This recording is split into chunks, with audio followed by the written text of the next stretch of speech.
আলতা পরলে না নিজের পাটাকে দেখতে একটু বেশিই ভালো লাগে। আর ছোটোবেলায় মা যখনই আলতা পরতো তখনই মায়ের পাশে বসে পড়তাম আলতা পরার জন্য। নাচের জন্য তো প্রায়ই আলতা পরতে হতো, এখন যদিও কোনো অকেশন ছাড়া সেভাবে পরা হয় না, আর যদি নাচ থাকে তাহলেই পরা হয়।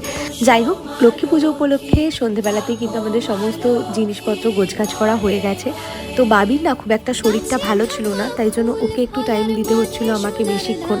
এখন প্রায় 7:30 মতন বাজে আর ঠাকুরমশাই চলে এসেছিল।